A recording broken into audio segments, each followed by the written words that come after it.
As a nation, Australians are on the cusp of international travel, yet when it comes to cruising, it continues to feel like one step forward and two steps back.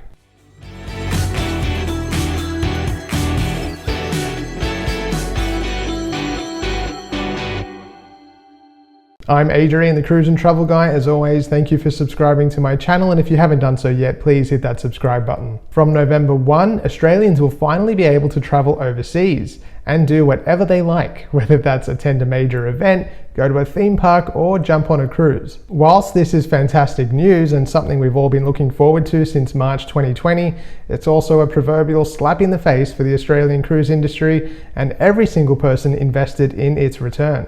Though there has been progress in the fight, the federal government has so far stopped short of repealing its ban on cruising, still set to end on December 17th. However, as reported by Cruise Weekly, New South Wales Premier Dominic Perrottet did say on Sydney radio station 2GB that the Prime Minister is focused on the return of cruising. The Premier indicated that a decision is imminent, saying, "I know that he is very much focused on this point. I've continued those discussions and I know that it's a certain focus of his. My expectation is that cruising will come back online as soon as possible. I don't have a date, but I know, and I'm not just saying this, I know that he is focused on it." The Premier also announced his support for the resumption of international air travel from Sydney and said that he hoped that there will be similar fanfare when the cruising restart finally happens, whenever that might be.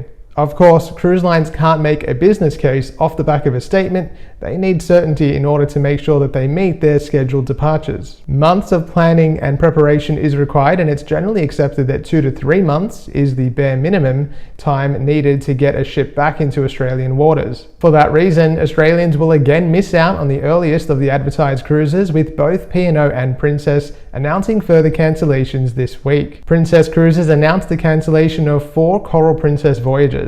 Its first is now scheduled for March 14th from Brisbane, which is part of their famed Australia circumnavigation cruise. Pando Cruises announced that all of their voyages through to and including February 14th had been cancelled. In the process, they axed both the Australian Open Cruise and the Australia Day Cruise. Outgoing P&O Australia President Stu Mermel said, "Uncertainty still remains in relation to the resumption of cruising in Australia.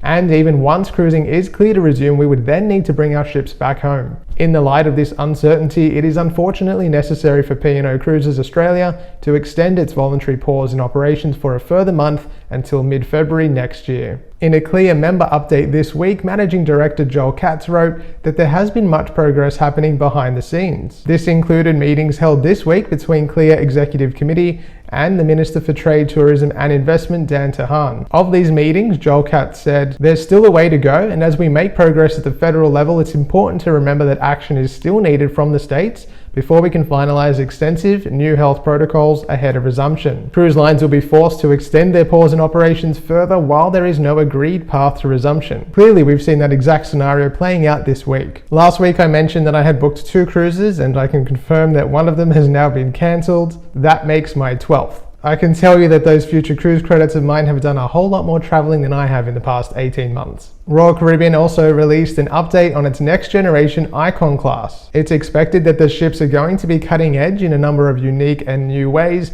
and if sister line Celebrity Edge is anything to go by, it's pretty much safe to say that the believed to be called Icon of the Seas will be a technical marvel. Under construction in Finland, the ship will debut the use of liquid natural gas as a fuel source for the cruise line. LNG is reported to have both fuel saving and emission reduction benefits and is already in use with competitor line Carnival. The first Icon class ship will launch in 2023, carry 5,600 passengers and be over 200,000 tons. Significantly larger than the Quantum Ultra class, yet still a way off the Oasis class. Well, that's about it for this week's cruise news update. If you haven't subscribed to my channel yet, please do. If you are looking to book a cruise from 2022 and beyond, head to my website, thecruiseandtravelguy.com.au, and you can also follow me and contact me on Facebook and Instagram at The Cruise and Travel Guy. Thanks for watching, stay safe, and I'll see you soon. New South Wales Premier Dominic Perrottet say on Sydney radio station 2GB, nope. However, as reported by Cruise Weekly, they need certainty in order to make sure, make. If sister line Celebrity Edge is anything to go by, we can only imagine the technical, damn it.